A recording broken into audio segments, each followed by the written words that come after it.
I have worked with the dead for 23 years. I have seen bodies in every state of decay, every form of trauma, every stage of departure from this world.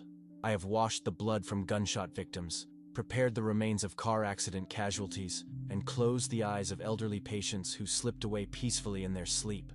In all those years, in all those thousands of bodies, I thought I had seen everything death had to offer. I thought I understood mortality better than most priests, better than most doctors, better than anyone who hasn't spent their career in the cold silence of a hospital morgue. I was wrong. What happened on the night of October 12, 2006, shattered everything I believed about the boundary between life and death. What I witnessed in that sterile room, under those fluorescent lights, with 3 other colleagues standing beside me, that moment haunts me to this day. Not because it frightened me, though it did. Not because it confused me, though it certainly did that too. It haunts me because in that single instant, I saw something that science cannot explain, something that medicine cannot rationalize, something that forced me to reconsider every assumption I had ever made about what happens when the human heart stops beating. The boy was 15 years old.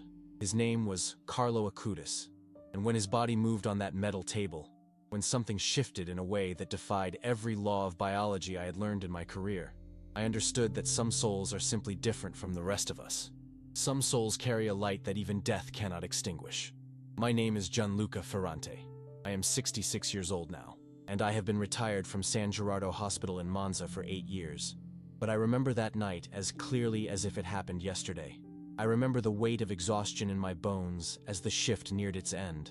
I remember the smell of antiseptic mixing with the particular stillness that only a morgue possesses. I remember the way the fluorescent light flickered twice, just twice, before everything changed. This is my testimony. This is what I saw, and I swear on everything I hold sacred that every word of it is true. Let me take you back to who I was in October of 2006. I was 48 years old, a senior mortuary technician at San Gerardo Hospital in Monza, just north of Milan. I had started this job when I was 25, fresh out of technical school, convinced that working with the dead would be easier than working with the living. In some ways, I was right. The dead don't complain. They don't demand explanations. They don't ask why this happened to them or beg you to bring them back. They simply lie there, waiting for you to perform the necessary procedures, waiting for you to prepare them for whatever comes next, whether that's an autopsy, an embalming, or simply a transfer to a funeral home. I was good at my job, efficient, professional, meticulous in my attention to detail. I took pride in treating everybody with dignity, regardless of how they had died or who they had been in life. But I won't pretend that I approached my work with any sense of spiritual reverence. To me, a body was a body, a biological machine that had stopped functioning. The person who had inhabited it was gone, departed to wherever people go, if they went anywhere at all. I wasn't sure about that part. I had been raised Catholic, like most Italians of my generation, but my faith had faded over the years. Working in a morgue will do that to you. You see so much death, so much finality, that it becomes difficult to believe in anything beyond the physical realm. My wife, Elena, used to say that my job had made me cold. She wasn't wrong. We had met at university, when we were both young and hopeful, and believed that love could conquer anything. We married in 1983, full of dreams about the family we would build together. But the dreams faded along with my faith. Year after year of handling corpses, of documenting the physical evidence of death, of witnessing the grief of families, it all accumulated like sediment in my soul, hardening into something impenetrable. Our marriage ended in 1998, after 15 years of slowly growing apart. Elena said she couldn't reach me anymore, that I had built walls around myself that she couldn't climb. I didn't argue with her. I knew she was right. I had become a man who could wash the blood from a murder victim's wounds without feeling anything, who could photograph the body of a child without shedding a tear, who could work surrounded by death without ever thinking about his own mortality or what might lie beyond it. After the divorce, I spent the following years living alone in a small apartment near the hospital, filling my off hours with television and cheap wine, and the kind of numbing routine that keeps you from thinking too deeply about anything. I had colleagues, not friends. I had habits, not passions. I had a life that was technically alive but spiritually hollow. I was 48 years old, and I had already given up on finding meaning in anything. That was the man I was when Carlo Acutis arrived at our morgue. The night shift at San Gerardo's mortuary department ran from 10 in the evening until 6 in the morning. It was usually quiet. Most deaths in the hospital occurred during the day, when families were present and medical teams were at full capacity.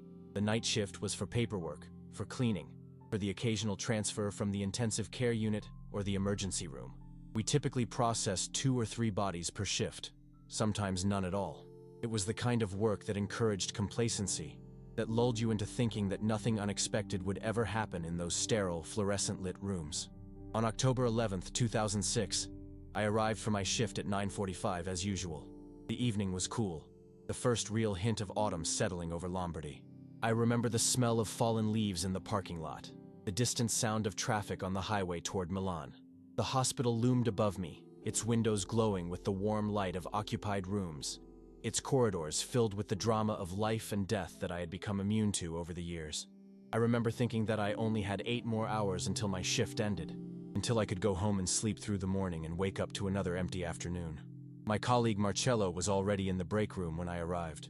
Marcello Benedetti, 52 years old, heavy-set, with a thick gray mustache that made him look like someone's grandfather. He had worked in the morgue even longer than I had, nearly 30 years by that point, and he shared my pragmatic view of death. We didn't talk much about philosophy or religion. We talked about football, about politics, about the small frustrations of hospital bureaucracy, about our aching backs and our plans for retirement. "Quiet night so far," he said as I hung up my jacket. "One transfer from oncology around 8. Old woman, 83. Natural causes. Peaceful passing," the nurses said. I nodded and poured myself a coffee from the machine in the corner. The coffee at San Gerardo was terrible, weak and bitter at the same time, with a slightly chemical aftertaste that never quite went away no matter how much sugar you added. But it kept you awake through the long hours. "Anyone else coming in?" "Supposed to be. A young one. Leukemia case from the pediatric ICU. They called down about an hour ago. Said they were waiting for the family to say goodbye." "A young one." I grimaced slightly, setting down my coffee cup. The children were always the hardest. Not because their bodies were more difficult to process. If anything, smaller bodies required less work, less time, fewer complications. But because the tragedy was so much more pronounced.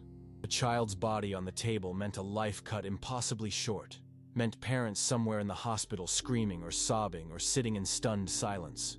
It meant futures that would never unfold, dreams that would never be realized. All the potential of a young life reduced to cold flesh and paperwork.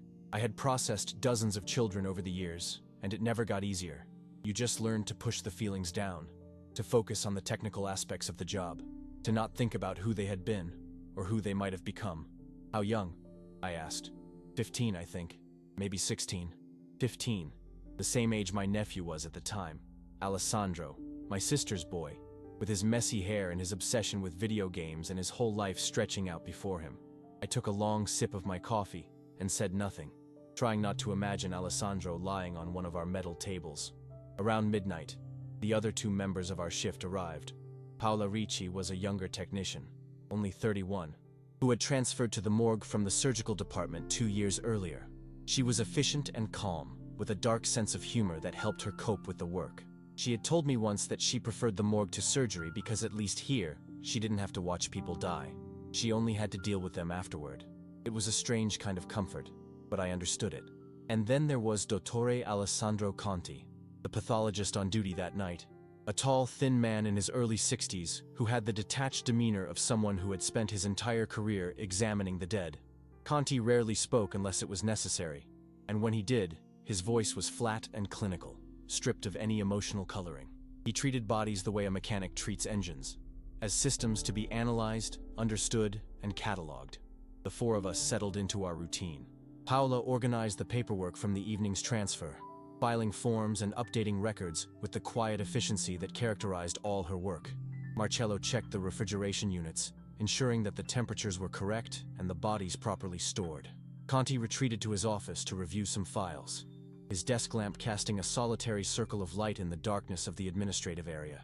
I mopped the examination room floor, the familiar rhythm of the work lulling me into a kind of meditative state. The morgue was silent, except for the hum of the cooling systems and the occasional footsteps in the hallway above, where the living went about their business, unaware of the cold stillness below. At 2:17 in the morning, my phone rang. The sound was jarring in the silence, making me jump slightly. It was the pediatric intensive care unit. "We're ready to transfer," the nurse said. Her voice was thick, as if she had been crying. There was a tremor in her words that I had heard before, the sound of someone struggling to maintain professional composure in the face of tragedy. "The family has left. The patient is ready. We'll prepare the room," I said. I hung up and looked at Marcello. He had stopped what he was doing, watching me with the expression of someone who already knows what's coming. "The boy is coming down." They brought him on a gurney at 2:35. 2 orderlies from the ICU, both of them young men I recognized from the cafeteria. Usually cheerful guys who joked around during lunch breaks and complained about their schedules. Tonight, they looked shaken in a way that orderlies usually don't. They had seen death before. Everyone who works in a hospital has. But something about this particular death had affected them deeply. Their faces were pale, their movements hesitant, as if they were reluctant to complete their task. "This one's different," one of them said quietly as they transferred the body to our table. His name was Luca, I remembered. A kid from Naples who had moved to Monza for work, always talking about how much he missed his mother's cooking. Tonight, he looked like he needed his mother's comfort. The whole floor is in shock. The nurses are crying, not just getting teary, but really crying, like they lost one of their own. Even Dr. Martinelli, you know him, the head of pediatric oncology, the one who's seen everything. Even he was crying. "What happened?" Paola asked, stepping closer to the gurney. The orderly shook his head slowly, as if he was still trying to process what he had witnessed. "Kid came in a few days ago with what they thought was the flu. Headache, fatigue, sore throat, normal stuff, you know? His parents brought him in thinking he just needed some rest and fluids. Then they ran some tests and..." He paused, swallowing hard. "Leukemia. Fulminant. The most aggressive kind they'd ever seen. The doctors said they'd never witnessed anything progress that fast. He went from walking and talking to brain dead in less than 48 hours. The second orderly, a quiet man named Roberto, spoke up for the first time. "But that's not why everyone's upset. It's the way he handled it.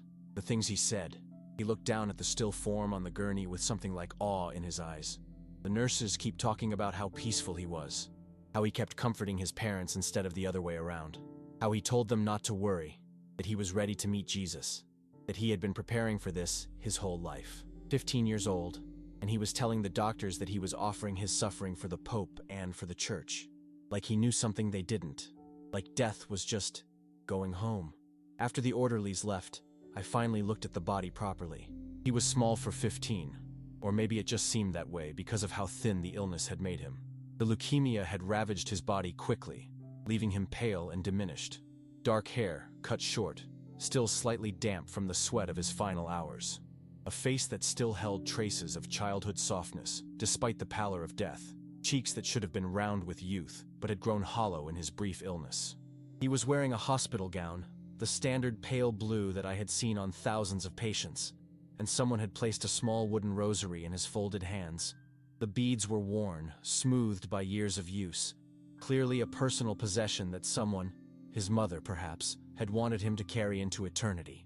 The chart clipped to the end of the gurney read, "Acutis, Carlo, born May 3, 1991, died October 12, 2006, 6:45 a.m. Wait. I looked at the chart again, blinking in confusion. The death time was listed as 6:45 in the morning, but it was only 2:30 now. There had to be an error. "Marcello," I called, "look at this chart. The time of death is wrong.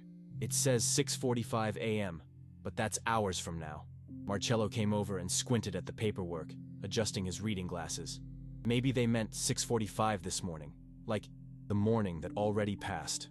Maybe the kid was declared brain dead earlier, and they waited for the official time until, I don't know. "Let me call upstairs and clarify." He stepped away to use the phone in the corner, and I stood there looking at the boy, at Carlo, feeling an odd sensation I couldn't quite name. It wasn't sadness exactly, though there was sadness in it. It wasn't discomfort, though there was that too. It was more like awareness, as if the air around this particular body was somehow different from the air around any other body I had processed. There was a weight to the atmosphere, a thickness, as if reality itself was paying closer attention to this specific location. Paola must have felt it too, because she came to stand beside me with an expression I had never seen on her face before. a mixture of confusion and something almost like reverence. "There's something strange here," she said quietly. "I don't know what it is, but do you feel it? The air feels different, heavier, somehow." I wanted to say no. I wanted to dismiss her words as superstition or exhaustion or the natural emotional response to a young person's death, but I couldn't, because she was right. There was something strange here, something I couldn't explain with 23 years of experience in a hospital morgue, something that made the hairs on my arms stand up despite the cold that I had long since grown accustomed to. Marcello returned from his phone call looking confused. They said the official time of death is 6:45 a.m., October 12th. That's this morning, the morning that already happened. Brain death was declared around 5:30, and the heart stopped just over an hour later. They brought him down now because the family wanted time alone with him, hours and hours of time, and now they're finally ready to release him to us. "So he died this morning," I said, doing the math in my head. "Technically, yes. About 20 hours ago." I looked back at the body. 20 hours. A body that had been dead for 20 hours should show certain signs. The beginnings of rigor mortis, which typically sets in within 2 to 6 hours after death. The settling of blood in the lower tissues, a process called livor mortis that creates distinctive purple discoloration. A particular quality of stillness that comes when all biological processes have truly ceased. But Carlo Acutis looked fresh. That's the only word I can use. He looked as if he had just fallen asleep, as if he might open his eyes at any moment and ask where he was. His skin had a quality that I couldn't quite define, not the waxy pallor of death, but something softer, more alive.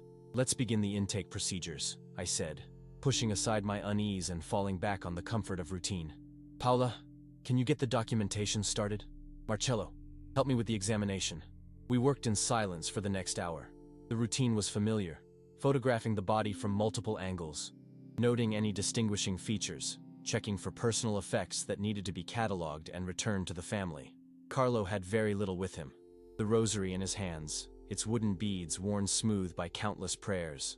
A small prayer card tucked into the pocket of his gown. An image of the Virgin Mary with a prayer on the back, the edges soft from handling.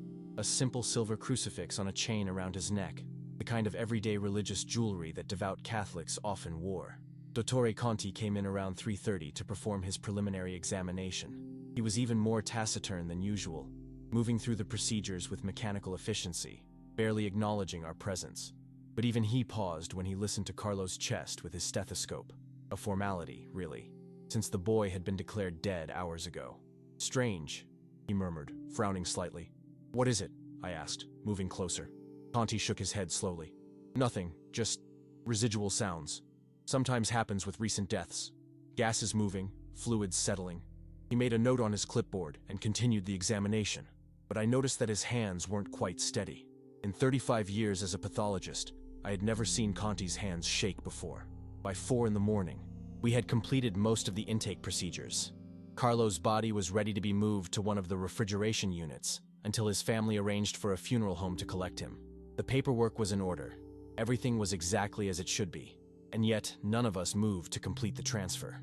We stood there, Marcello, Paola, Conti, and myself, arrayed around the examination table where Carlo lay. The fluorescent lights buzzed overhead, their constant hum suddenly seeming louder than usual. The cooling systems hummed their constant mechanical drone, the only sound in the otherwise perfect silence. Outside, the first hints of dawn were beginning to lighten the sky beyond the small windows near the ceiling, painting the edges of the glass with the faintest suggestion of gray. "Should we move him to storage?" Paola finally asked, her voice barely above a whisper. "Yes," I said, but I didn't move. None of us did. Later, I would try to explain this moment to Elena, my ex-wife, whom I called for the first time in years after this night.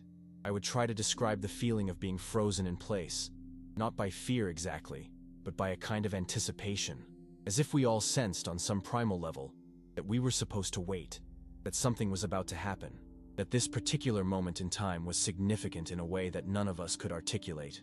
The fluorescent light above the table flickered. Once, twice. "Old wiring," Marcello said, but his voice was uncertain, the explanation failing to convince even himself. The room seemed to grow colder. Not dramatically. This was a morgue, after all, kept perpetually cool to preserve the bodies. But there was a subtle shift in the air. a deepening of the chill that made me aware of every hair on my arms standing upright. I could see my breath now, just slightly, small clouds of vapor that hadn't been visible moments before. And then I saw it. Carlo's right hand, the one resting on top of the rosary beads, moved. Not much, not dramatically, just a small motion, a slight curl of the fingers, as if he were gently grasping the rosary more firmly in his grip. I stopped breathing. Beside me, I heard Paola gasp, the sound sharp and sudden in the silence. Marcello made a sound somewhere between a cough and a cry, stumbling backward until his back hit the wall. Even Conti, the unflappable pathologist who had examined thousands of corpses without flinching, took a sharp step backward, his clipboard clattering to the floor. "Did you?" Paola started. "I saw it," I whispered. We stared at Carlo's hand. The fingers were now definitely curved around the rosary, where before they had been lying flat. The change was undeniable. I had photographed those hands myself during the intake process, documented their position for the official record. The fingers had been extended, relaxed, lying loosely across the beads. Now they were curled, gripping the rosary with gentle but unmistakable intention. This was not a trick of the light. This was not a muscle spasm or post-mortem reflex. I had seen those countless times, and they were random, uncoordinated twitches, spastic movements with no purpose. This was a deliberate motion, a purposeful gesture. "That's impossible," Conti said. His voice had lost all its clinical detachment, replaced by something raw and almost childlike. He sounded like a frightened boy, not a 60-year-old physician who had spent his career studying death. He's been dead for almost 20 hours, brain dead, no cardiac activity, no neurological function. That's impossible. That's absolutely impossible. I wanted to agree with him. I wanted to find a rational explanation, to retreat into the safe world of biology and physics where dead bodies did not move, where the line between life and death was clear and uncrossable. But I couldn't, because even as Conti spoke, I saw something else. Carlo's lips. They were moving, not speaking. There was no breath, no sound, no vibration in the throat, but the lips were definitely moving, forming shapes, forming what looked like words. The motion was subtle but unmistakable, the same kind of movement you might see in someone who was praying silently, their lips forming the familiar words of devotion without giving them voice. I leaned closer, my heart pounding so hard I could hear it in my ears, and I watched those pale lips move in a pattern that I recognized. He was praying. The dead boy was praying. The words were silent, but I could read them on his lips, the same words I had learned as a child and forgotten as an adult, the words of the most basic Catholic prayer. Ave Maria, gratia plena, Dominus tecum. Hail Mary, full of grace, the Lord is with thee. I don't know how long we stood there. It might have been seconds. It might have been minutes. Time had lost all meaning in that room. Paola was crying silently, tears streaming down her face, her shoulders shaking with sobs she couldn't voice. Marcello had backed up against the wall, his hand pressed to his chest as if to keep his heart from bursting out, his eyes wide with a terror that was slowly transforming into something else. Wonder, perhaps, or the beginnings of faith. Conti was frozen in place, his scientific worldview crumbling visibly before our eyes, decades of certainty dissolving in the face of the impossible. And Carlo lay there, his hand curled around the rosary, his lips moving in silent prayer, looking for all the world like a boy deep in peaceful sleep, rather than a corpse that had been dead for nearly a day. There was no struggle in his expression, no sign of distress or pain. If anything, he looked serene, content, at peace in a way that living people rarely achieve. Then, as suddenly as it had begun, it stopped. The lips stilled, the hand relaxed, though the fingers remained gently curved around the rosary beads, still holding them, still cradling them as if they were precious. The strange charge in the air dissipated, leaving behind only the normal cold sterility of the morgue. The fluorescent light stopped flickering and resumed its steady glow. The temperature seemed to return to normal, though I couldn't be sure if that was real or just my perception adjusting. Carlo Acutis lay before us, unmistakably dead, yet forever changed in our eyes. Whatever boundary existed between life and death, between the physical world and whatever lay beyond, that boundary had been crossed in front of us, if only for a moment, and none of us would ever be the same. No one spoke for what felt like an eternity. We stood there in the aftermath of something impossible, each of us processing what we had witnessed in our own way. The silence was thick, heavy with the weight of what we had seen. Finally, it was Conti who broke the silence. "We need to document this," he said. His voice was hoarse, stripped of its usual authority, trembling slightly on each word. "We need to... I don't know what we need to do. In 35 years, I've never seen anything like..." "Document what?" Marcello asked. He had finally moved away from the wall, but he was keeping his distance from the examination table, his eyes fixed on Carlo's hands. "What do we write? That a dead boy started praying? They'll think we're insane. They'll fire us. They'll send us for psychiatric evaluation. I know what I saw," Paula said firmly. She wiped her tears with the back of her hand, but her voice was steady, resolute. "We all saw it, all four of us. That wasn't a hallucination. That wasn't a muscle spasm. That wasn't some trick of the light or gases or settling fluids. That boy moved. He prayed. He held his rosary." I looked down at Carlo. In death, his face held an expression of profound peace, the same peace the orderlies had described, the same peace that had moved the nurses and doctors upstairs to tears. Looking at him now, after what I had witnessed, I understood why everyone who encountered this boy seemed so deeply affected. There was something about him that transcended the ordinary, something holy. "Who was he?" I asked quietly. "Did anyone find out anything about him beyond the medical chart?" "The nurse upstairs told me a little," Paula said. "He was from Milan, from a good family. Very devout. Went to Mass every day, apparently. Every single day, since he was 7 years old, when he received his first communion. Loved computers and technology, was apparently some kind of genius with programming. He created some kind of website about Eucharistic miracles, miracles involving the bread and wine of communion. She said he was always talking about Jesus and the saints, always trying to help people at school understand the faith. His teachers said he was remarkable, that he had a spiritual maturity far beyond his years." She paused, her voice catching. She also said that when he found out he was dying, he offered his suffering for the Pope and for the Church. 15 years old, facing death, and his first thought was how to use his suffering for others. Can you imagine? I couldn't. At 15, I had been concerned with girls and football and avoiding homework. The idea of a teenager with that kind of spiritual maturity was almost as impossible to comprehend as what I had just witnessed. Conti had moved to his office and returned with a camera. "I'm going to photograph the hands," he said. "The position of the fingers around the rosary. That's observable. That's documentable. That's something we can point to, something concrete. We can at least record that the body's position changed from the initial intake photos." He took several photographs, his hands trembling slightly as he adjusted the camera. I watched him work and felt a strange calm settling over me. The kind of calm that comes after a great shock, when your mind simply accepts that the world is different than you thought it was. There was no point in fighting it. There was no point in trying to explain it away. Something had happened, and we had all witnessed it, and now we had to figure out how to live with that knowledge. "What do we do now?" Marcello asked, his voice small. "We complete the procedures," I said. "We transfer him to storage. We process the paperwork. And I hesitated. "And we each decide what this means to us. What we do with what we saw." "But shouldn't we tell someone?" Paula asked. "The family? The church? Someone should know about this.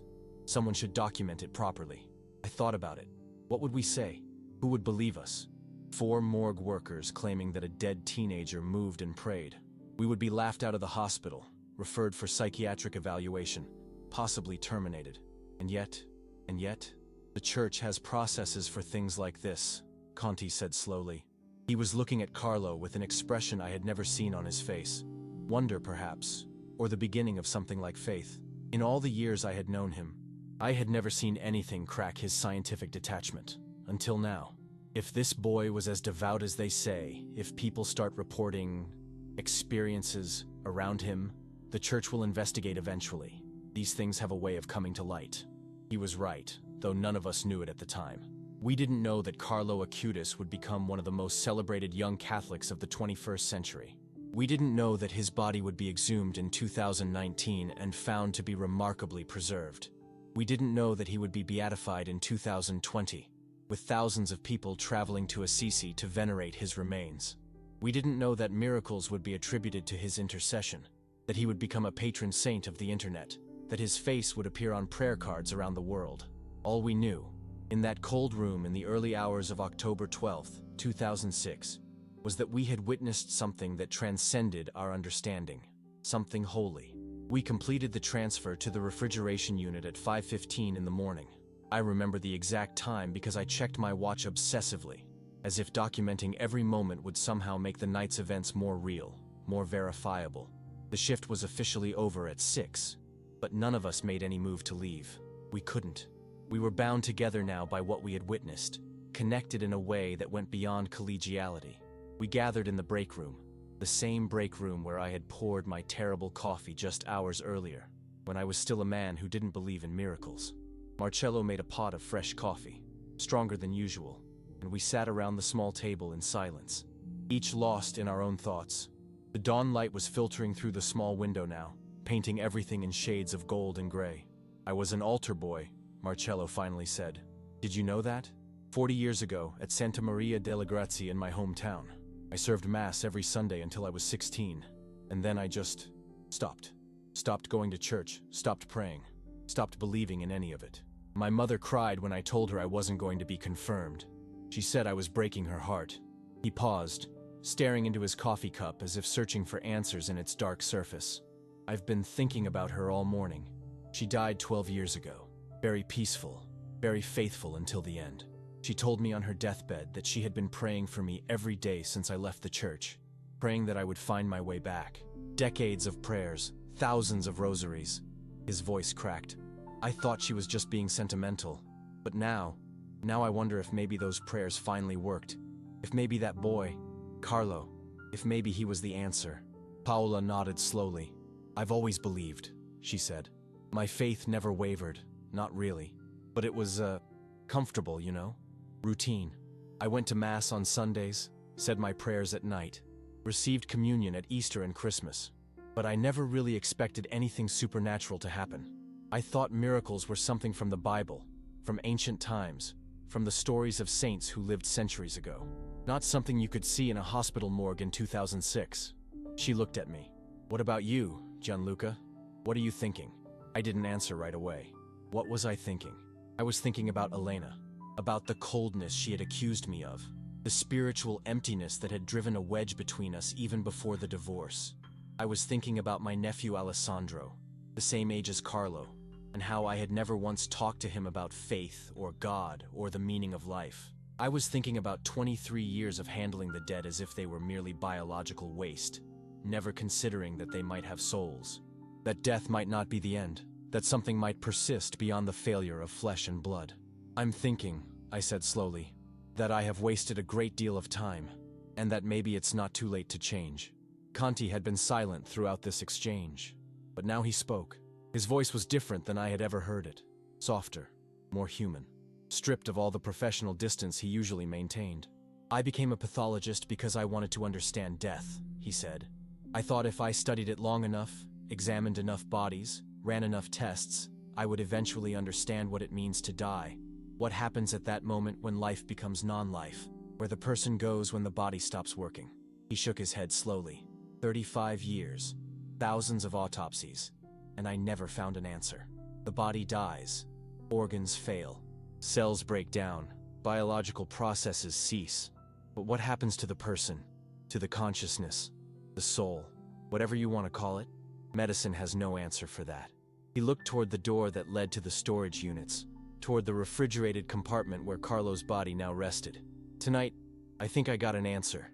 Not a scientific one, not something I can put in a journal or present at a conference, but an answer nonetheless." He paused, his voice barely above a whisper. "That boy is not just dead tissue.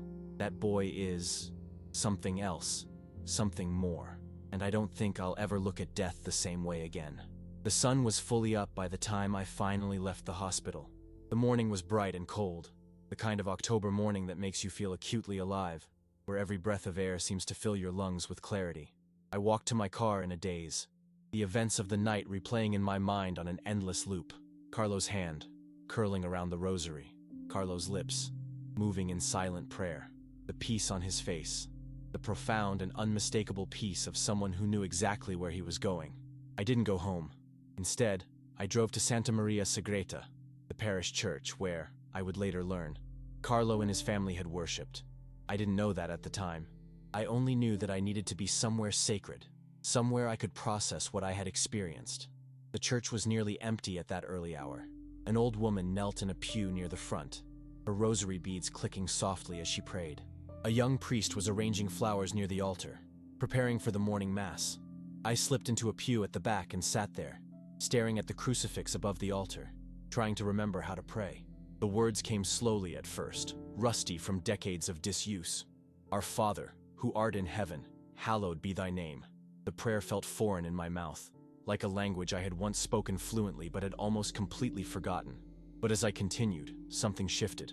The words began to flow more easily. The walls I had built around my heart began to crack. I thought about Carlo, this 15-year-old boy I had never met in life, whose body I had processed like hundreds of others, but who had somehow reached across the divide of death to show me that there was more to existence than I had believed. I thought about his daily mass attendance, his devotion to the Eucharist, his website about miracles.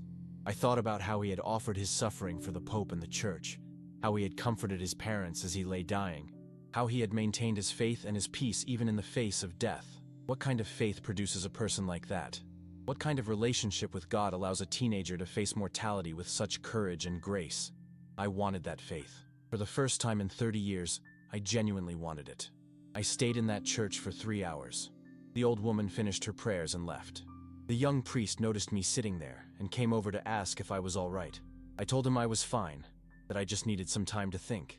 He nodded and left me alone, but I saw the understanding in his eyes. He had seen lost souls find their way back before. Eventually, I got up and lit a candle.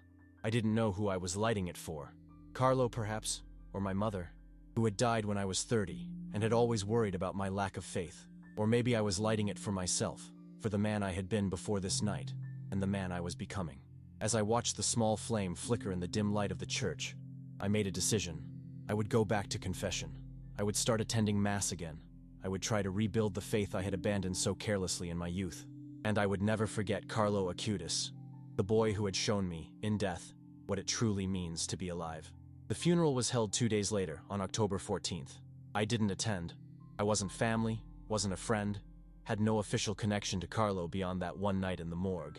But I heard about it from the hospital staff. They said the church was packed, that hundreds of people came to pay their respects, that the grief was overwhelming but somehow mixed with something else. Joy, perhaps, or hope. The certainty that Carlo was in a better place. In the weeks and months that followed, I began to hear stories. Other people who had encountered Carlo, either in life or after death, began to share their experiences. A woman in Brazil whose son was healed of a rare disease after praying for Carlo's intercession. A young man in Spain who had a vision of Carlo during a near-death experience. A priest in the United States who felt Carlo's presence while saying Mass, urging him to greater devotion to the Eucharist. Some of these stories might have been exaggerations or misunderstandings, but some of them, I believed, were real, because I had seen it myself. I had watched a dead boy pray. I reconnected with Elena about 6 months after that night. I called her out of the blue, something I had never done since our divorce, and asked if we could meet for coffee.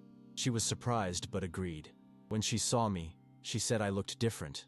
Not physically. I was the same 48-year-old man with the same graying hair and tired eyes. But something in my expression had changed, she said. Something in the way I carried myself. I told her about that night, about Carlo, about what I had witnessed. She listened without interrupting, and when I finished, she reached across the table and took my hand. I've been waiting for this for 20 years, she said. I always knew there was more to you than you let yourself be. I'm glad you finally found it. We didn't reconcile our marriage. Too much time had passed, too much had changed, but we became friends again. Real friends. Not just two people who had once been married. I started attending her parish, going to Mass every Sunday, receiving communion for the first time in decades. I joined a prayer group. I started reading about the saints, about Eucharistic miracles, about the very things Carlo had dedicated his short life to documenting.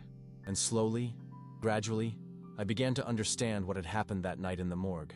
Carlo Acutis was beatified on October 10th, 2020, almost exactly 14 years after his death. I watched the ceremony on television from my apartment in Milan, tears streaming down my face as the banner with his image was unveiled at the Basilica of St. Francis in Assisi. By then, I was 62 years old and had been retired for 2 years.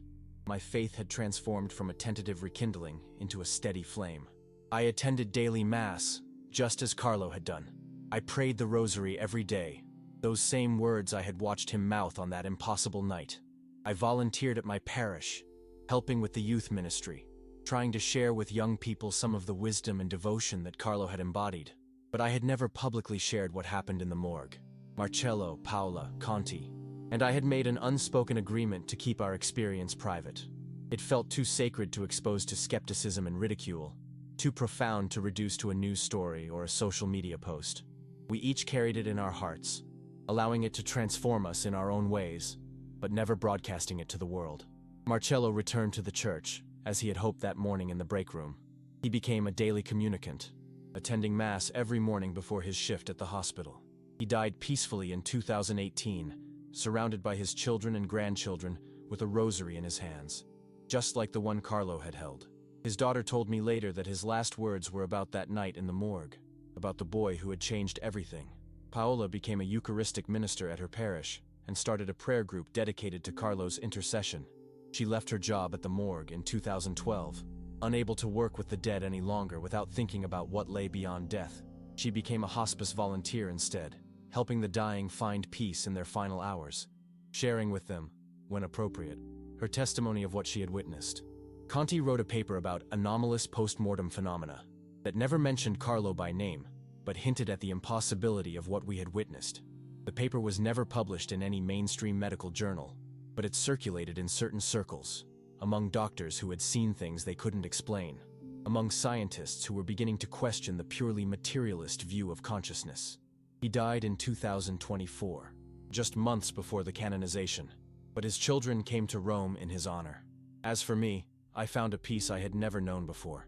The coldness that Elena had identified, the spiritual emptiness that had defined my adult life, it was gone. In its place was a warmth, a connection to something greater than myself, a certainty that death was not the end, but merely a transition. I know this because of Carlo, because of what he showed me in that morgue.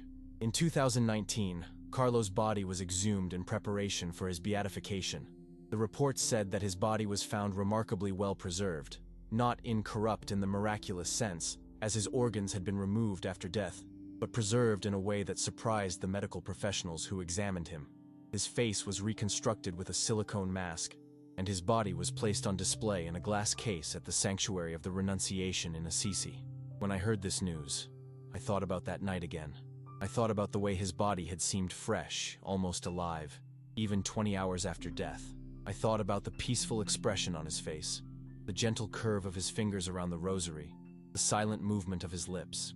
Some bodies are different, I realized. Some souls leave a mark on the physical form they inhabited, a trace of their holiness that lingers even after death. Carlo's body had preserved because Carlo himself was preserved. Preserved in the hearts of everyone who knew him. Preserved in the testimonies of those who had experienced his intercession. Preserved in the Church's memory as a model of youthful sanctity. I finally visited Assisi in 2021. After the beatification and after the worst of the pandemic had passed, I stood before Carlo's body in the Sanctuary of the Renunciation and wept like a child. He looked so young, so peaceful, so exactly as I remembered him from that night 15 years earlier. The same dark hair, the same gentle features, the same aura of holiness that had filled that cold morgue room and changed my life forever. I prayed there for an hour, thanking Carlo for what he had given me. Not just the miracle I had witnessed, but the transformation it had sparked, the faith I had recovered, the peace I had found, the meaning that had flooded into a life that had previously felt empty and cold. Thank you, I whispered to that still, silent form. Thank you for showing me the truth. And though he did not move, though his lips did not form words, I felt his answer in my heart. A warmth, a reassurance, a sense that everything was exactly as it should be. On September 7th, 2025, Carlo Acutis was canonized by Pope Leo XIV in St. Peter's Square. I was there, standing among the crowd of thousands who had gathered to witness the elevation of this remarkable young man to official sainthood. I was 67 years old, and my legs ached from standing, and the Roman sun was hot on my bald head. But I would not have missed it for the world. When the Pope pronounced the formula of canonization, when Carlo officially became Saint Carlo Acutis, I felt something shift in the air. A lightness, a joy, a sense of celebration that seemed to transcend the physical space, as if heaven itself was rejoicing along with us. I thought about the other witnesses from that night. Marcello was gone, but I knew he was watching from somewhere better. Paola was there in the crowd.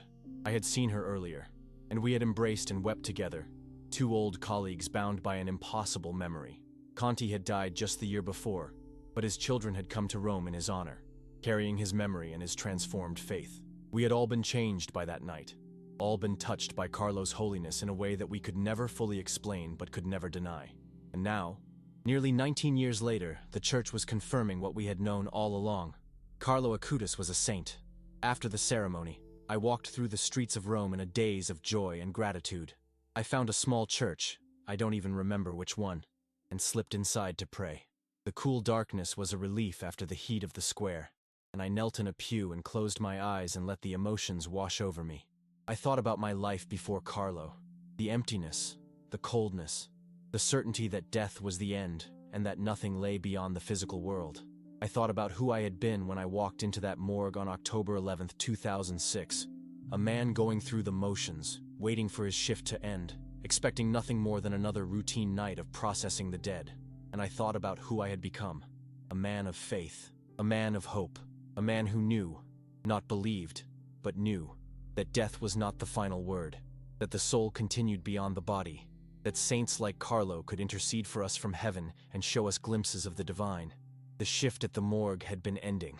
Something in Carlo Acutis had moved. Everyone had frozen, and in that frozen moment, everything had changed. I am sharing this story now because I believe it needs to be told. For 19 years, I kept it private, treasuring it in my heart like Mary treasured the events of Christ's birth. But now, with Carlo officially recognized as a saint, I feel released from my silence. I feel called to testify to what I witnessed, to add my voice to the chorus of those who have experienced Carlo's intercession and presence. I am not a theologian. I cannot explain the mechanics of what happened that night. I am not a mystic. I do not claim to understand the ways of God or the mysteries of the afterlife. I am simply a retired morgue technician who saw something impossible, something holy, something that transformed my life and my faith.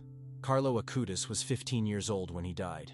He had spent his short life in devoted service to Christ, attending daily Mass, praying the Rosary, documenting Eucharistic miracles, spreading the gospel through the technology he loved.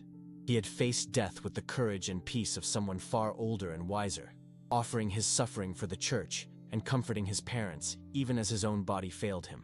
And in death, he had reached across the divide to show 4 skeptical morgue workers that there was more to reality than they had ever imagined. His hand had moved, his lips had prayed, his body had testified to the truth of everything he had believed in life. That is the miracle I witnessed. That is the truth I carry with me.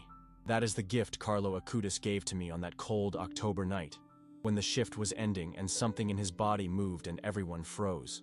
If you are struggling with faith, if you doubt whether God is real, if you wonder whether there is anything beyond this physical world, I understand. I was there once. I spent 30 years in that darkness, processing the dead and believing that death was the end. But I know now that I was wrong. I know because I saw it with my own eyes. I saw a dead boy pray. I saw holiness manifest in a morgue. I saw the boundary between life and death dissolve for just a moment, long enough to change everything. Carlo Acutis is a saint now. He intercedes for us from heaven. He hears our prayers and carries them to God. This is not superstition or wishful thinking. This is the truth, confirmed by the Church after rigorous investigation, testified to by countless people around the world who have experienced his presence and his help. Ask for his intercession. Pray to him. Visit his body in Assisi if you can, and know that the same power that moved his hand and lips in that morgue is still at work today, still touching lives, still transforming hearts. I am 67 years old now, and I know that my own death is not far away, but I am not afraid. I know where I am going. I know who will be waiting for me. And I know that the same God who allowed a dead boy to pray in a hospital morgue will welcome me home when my time comes. This is my testimony. This is my truth. This is the story of how Carlo Acutis changed my life with a single movement of his hand, a single silent prayer, a single moment of impossible grace. May his memory be eternal. May his intercession be powerful. And may all who hear this story find the same faith and hope that he gave to me.